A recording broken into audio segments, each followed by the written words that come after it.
Hello, everyone. This is Marita, one who catches lightning, with the Path of Ish podcast, Walking with Our Shadow, where we share ancient indigenous teachings of remembrance, all so we can walk and learn how to walk a path of radical self-love. Hello, everyone. It's Marita, one who catches lightning, with the Path of Ish, here with an opportunity to stay curious as we speak about a myth. Now, the reason that I ask you in many of these podcasts to stay curious is that usually when we are listening to something, we automatically can be defensive. And that defensiveness comes from this idea that we must know. And we do not like being uncomfortable with the unknowing. Unknowing makes us feel vulnerable. It makes us feel weak. Sometimes even stupid, one might say. And if we are vulnerable and not knowing, then we're perceived as not being in charge. And if we are not in charge, then can people trust us? And if people can't trust us, then they can't love us. And if they can't love us, then we're not safe. You'll probably hear me several times throughout these episodes take little journeys like that of how one might react or one might remember, or how an emotion triggers us down this pathway. And at the end, really, of each of these pathways is really, are we loved? Are we safe? So as we stay curious, open, and open not to the ultimate truth, but to stay curious and apply multiple lenses as well as your lens of perception. The more we can stay fluid like this, the more we can continue to grow and not stay stuck in ideology. It's a hard thing to do because many times we like to know. Today, we're going to stay curious, I hope, or at least I will, and play with the myth of the lone wolf. That's going to take a lot of courage to do this. And so make sure you're checking in with yourself, check in with your body, your mind, and your essence. Throughout this podcast and several other ones, to really check in, how are you feeling right now? How are you doing right now? How is this landing right now? Where is it landing? What is it bringing up?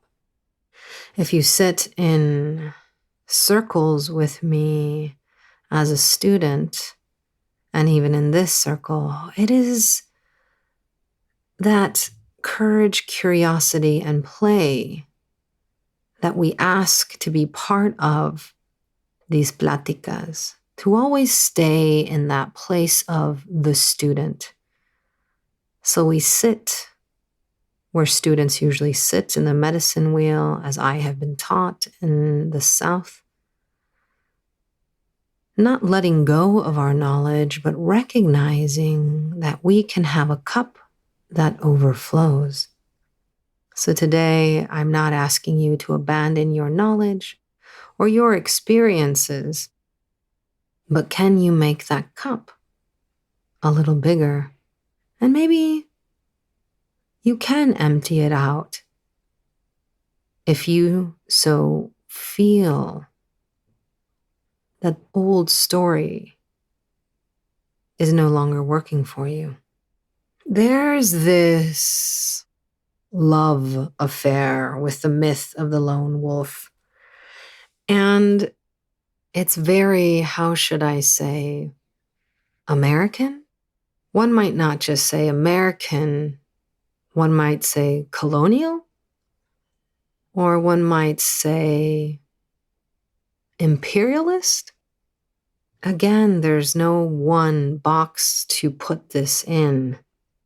But the myth of the lone wolf and the way that it is worn in a badge in many societies is counterintuitive to many First Nation teachings. Now, that's why it's a myth, right? And that's why we're going to talk about it as a mythology of stories being handed down. Now, this mythology or ideology has been used many times to represent strong leaders. It's this idea of how to be in the world. It has promoted everything from careers, services, and even, according to our friend Luke Kavar, who wrote this beautiful piece called The Myth of the Lone Wolf in January 8th, 2015. Please check it out online.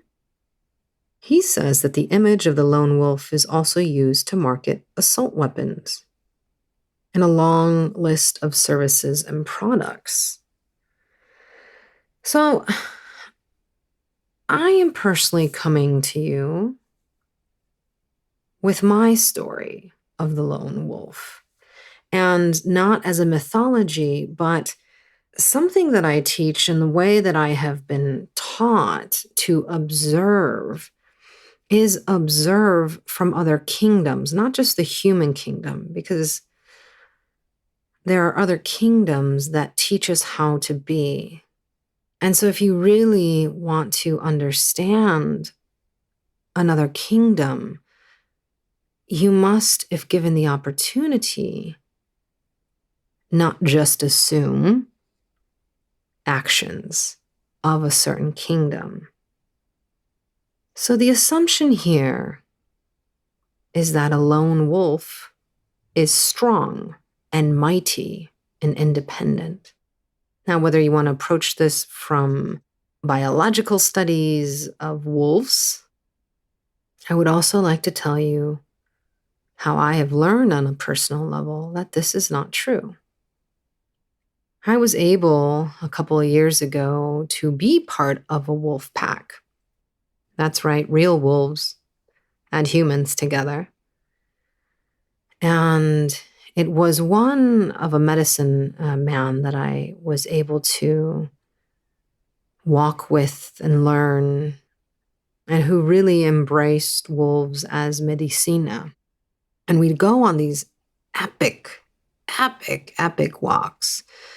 They should make it a sport because it's really pretty hardcore to walk with wolves. We weren't just sauntering around. We were going up and down ravines, and it was not easy, let me tell you. Definitely not an easy, quote unquote, thing to do or sport. It would be an extreme sport. There you go. That's the words or the imagery that I was looking for. Thank you for your patience. And this wolf pack and this medicine man taught me what it was to be in community, because that's what wolf packs are. They are a community, and wolves live in community. They live in packs. And sometimes there would be times that I didn't go to see the wolves or walk them, but they would hear me when I'd walk by, and they would howl. They couldn't see me, but they could definitely smell me, and I'd be a long way off, or hear me. I can be loud sometimes. And they would howl. And when we'd sometimes just go visit them instead of just going on walks, they'd get so excited. One of these wolves would just like pee all over, you know? I miss this pack. I miss walking with them and the medicine that they taught me about finding your place. Now, there is this myth again that the lone wolf survives and strives and is independent and strong, and that's how it should be. But the reality is, wolves love community. A wolf loses its place in a pack because there's sometimes a challenge. And if they do lose that challenge, or if they are sick and weak, that is another thing. Then they leave. It's not an easy decision to leave a pack. It is upsetting to the pack, the loss of a member. Now, sometimes, as this medicine man taught me and these wolves taught me, you are born into a position that might be full in that pack. And if you decide that you don't want to challenge it, then you have to go off and find another pack. But it's not normal to just be alone because wolves hunt in packs. They eat in packs. They live in packs. And so this whole idealization of the lone wolf really isn't something that in some cultures is idealized. And this comes down to this idea of identifying interdependence versus independence. And this is very important because there's a whole mythology around that as well. I want to read a little bit from this gentleman that we spoke about, Lou Kavar, this post he created, because it sheds a little bit more light to another person who had an adverse reaction to being called a lone wolf. And this was a gentleman who was a healer from the Mandan tribe and maintained a wolf pack on their ranch. And people would say, "Oh my God, you're a lone wolf." I'm paraphrasing, of course. And this healer did not take this as a compliment, as many people thought it should be, but as an insult. Because what was interpreted, because this person knew how wolves act, is that he was not one that could live in community, that he was incapable of relationships, or was perceived as a weak individual. Relationship, relationship, relationship. This is probably one of the number one things that I teach and talk about. When a student comes to me and asks me a question, I ask, have you checked in with that rock, that stick, that power animal, that totem animal? People use different language for these. And the check-in isn't just a spiritual check-in. It's an observation of how these beings and these kingdoms actually live. And so when someone says or is proud of this mythology of a lone wolf, it is completely counterintuitive, counteractive to the way, or to the lesson, one might say, that wolves are here to truly teach us, and that is about living in community. If a student came to me and identified with wolf, I would say, have you walked with them? Have you observed them? Have you sat with them? And many times the answer, of course, is no. Well, then we go to Google, right? Or we go and we can see movies, or we can go and seek. It's not just the reading of information that teaches us things. It's getting really into the observation, the curiosity, and the openness to see how these kingdoms live differently and how they're here to teach us a lesson. One would take wolves are not lone wolves as a fact, and that is one way of getting your mind involved, right? But it's the living of that knowledge that wolves are here to teach us about community that is very, very different. And so as we continue to stay curious with this subject, I'm wondering what other myths are out there that you have used many times proudly that are actually very culturally specific to a way of thinking or being, and many times are not actually based on a true relationship with that kingdom and knowing what that kingdom is here to teach us. Now, I'm sure a few of you are just like shaking your head and being like, what is going on? What are they saying over there? So let's try another way before we go into our meditation. The myth of the lone wolf is cultural. When people identify this as a badge of honor, it is cultural.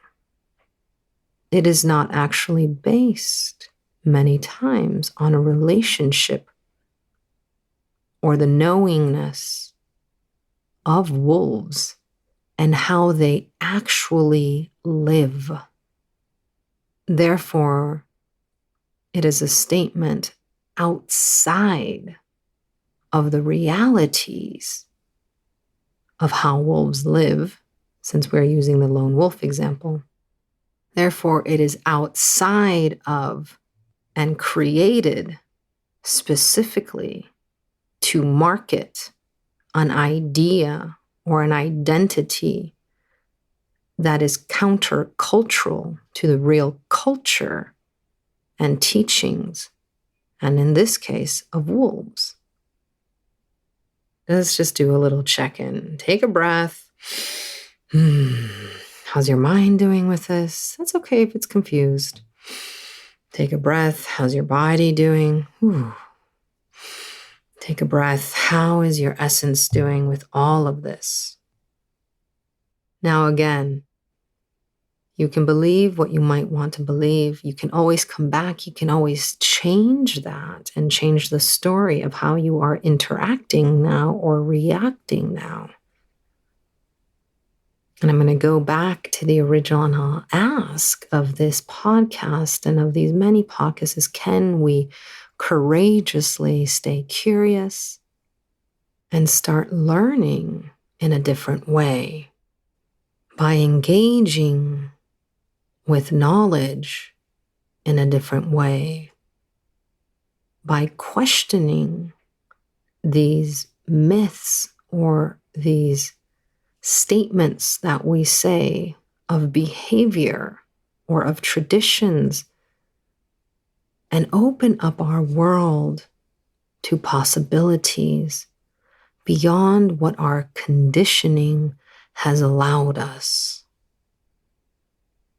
In other words, can we pause and know the power of our words and how they create our reality?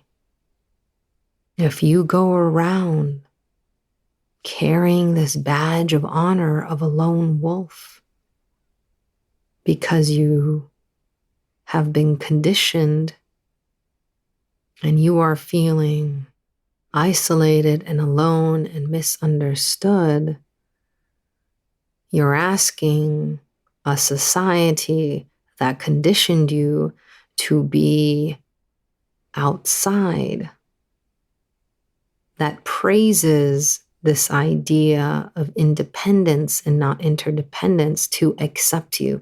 So, in other words, you're asking the people who taught you how to live to love you, even though they told you that you should not be part of them, to be loved. Many times we are setting up ourselves in this imbalance between our desires and the ways to achieve them based on the stories that we pick up, that we live every day. So today, we have the opportunity to sit with this, to sit with wolves and the stories that have been told of them that go against their nature, and the stories that have been told of them that talk of their nature. And hopefully, as someone like a wolf has been misunderstood, we can sit with that misunderstanding. And instead of feeling guilty or panicky, can we have courage to open our heart to more possibilities, to accept ourselves, not based on the conditioning of the society, of the Western society that has raised you. So with that, let us do a small meditation. So please, just shake it out. I think we need to shake this one out a little bit. You gotta twist, shake it out, shake your hands, breathe, just go. Get back to your space, your place, your body, your essence, your mind, and settle in as comfortably as you can right now.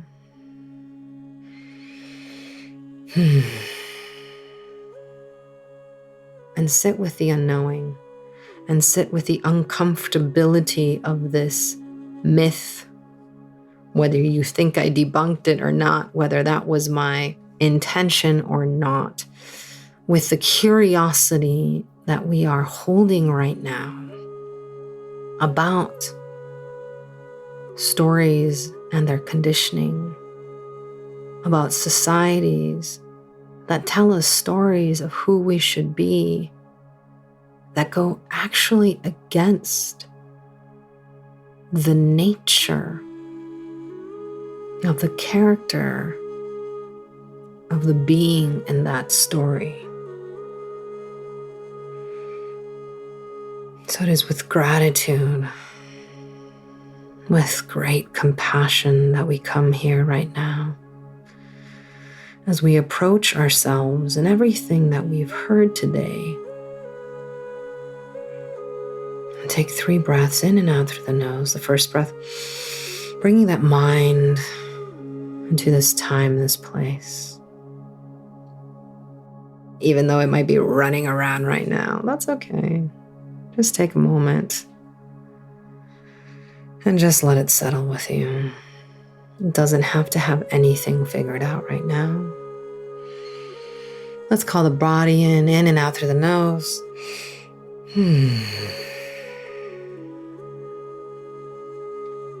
Bringing the body into this time, into this space. In and out through the nose. Bringing our essence into this time, into this space.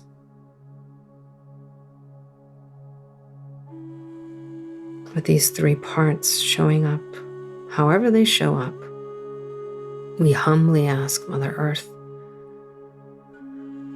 to give us a root that will nurture this curiosity in whatever is happening right now.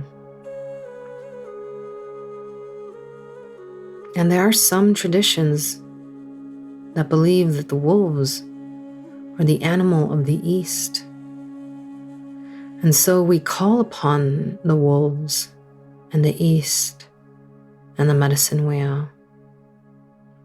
And since the East really brings about new beginnings, new days, we pray today, we ask today that today we might spark a new beginning in our relationship with wolf, with mythology, ideology, and with relationships and ways of knowing and being.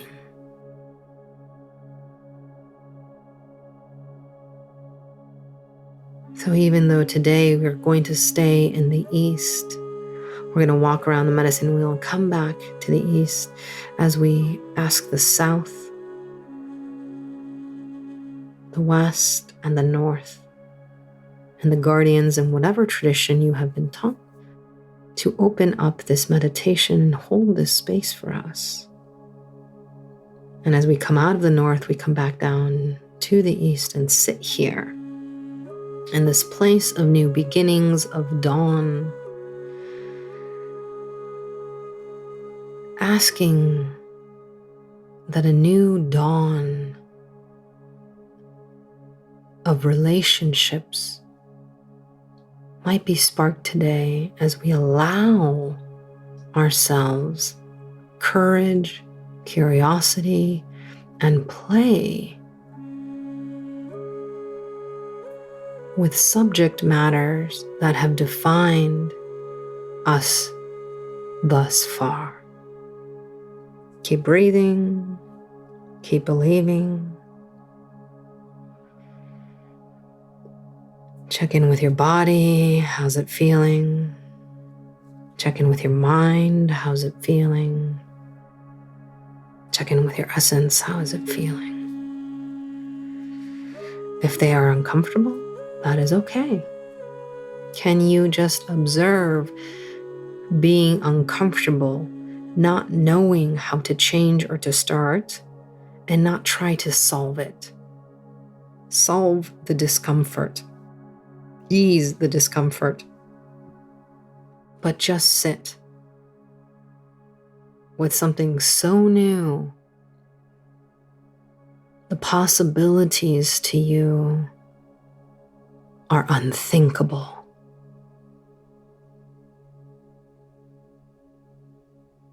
And so as we sit with wolf and wolf pack and the idea of belonging and community, and the stories that have been told to you about that, the rejection of it, the love of it, the absence of it.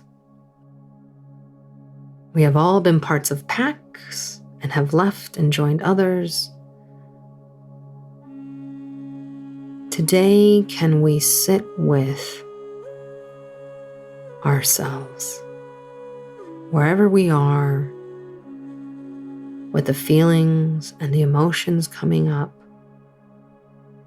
with wolf and wolf pack and the idea of community present.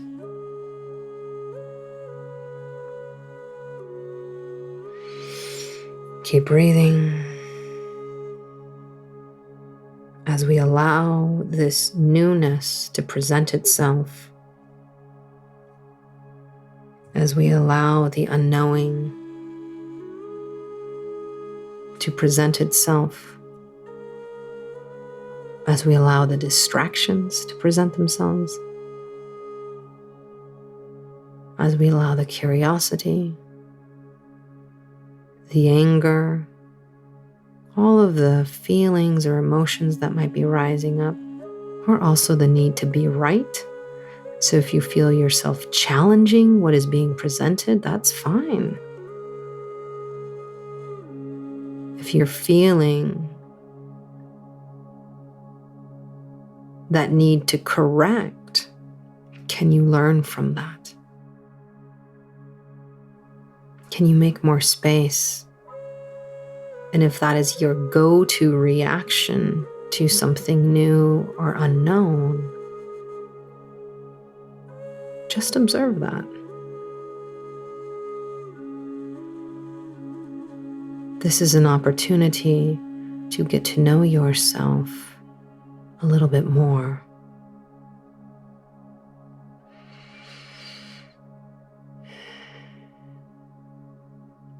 And with that, door opened. Can we start learning with wolf, from wolves, the interdependence of community, including the community of your body, your mind, and your essence working together with the possibility of cohesion as you learn about yourself. And in that learning, open the possibility and door of loving yourself.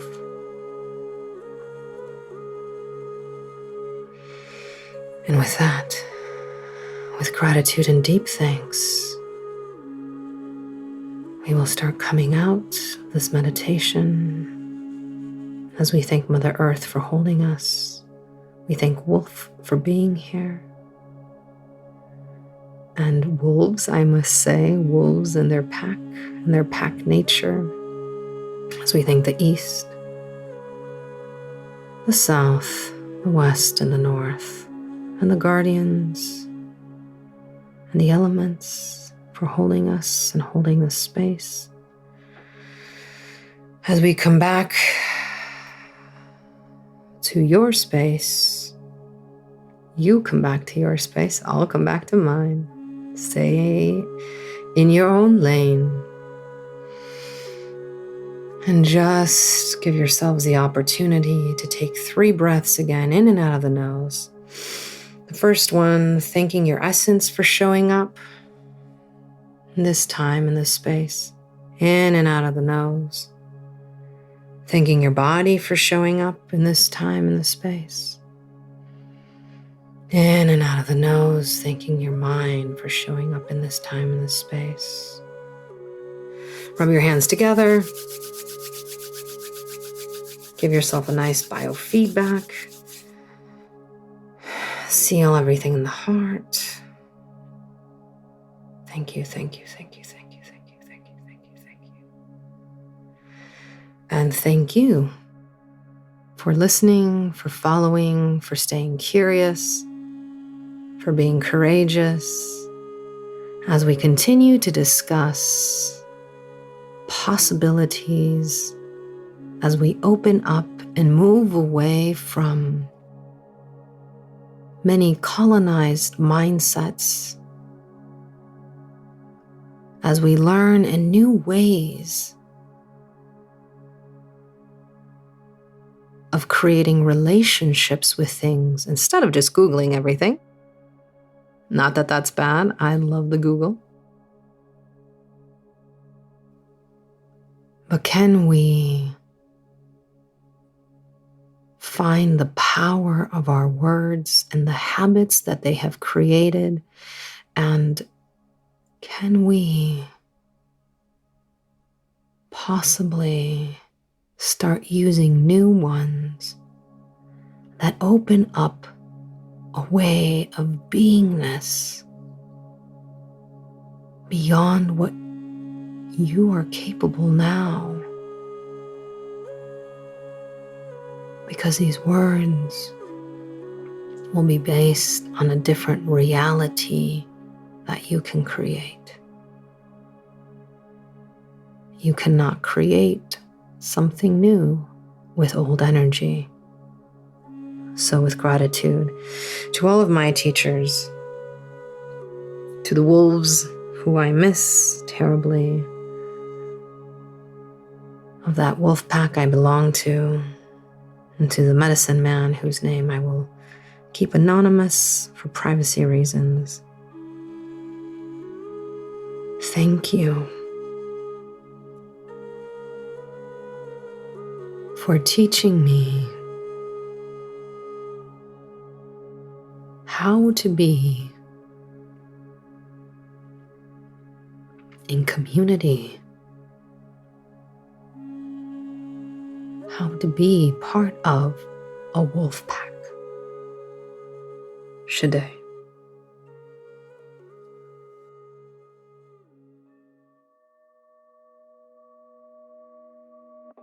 Once again, it is with deepest gratitude that I bow to you for joining me on this podcast, this episode, this circle, this plática, this meditation, this remembering.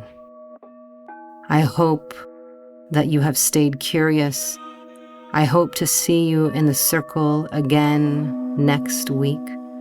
So make sure that you like or follow. Until then, may you be blessed with abundance of peace and radical self-love.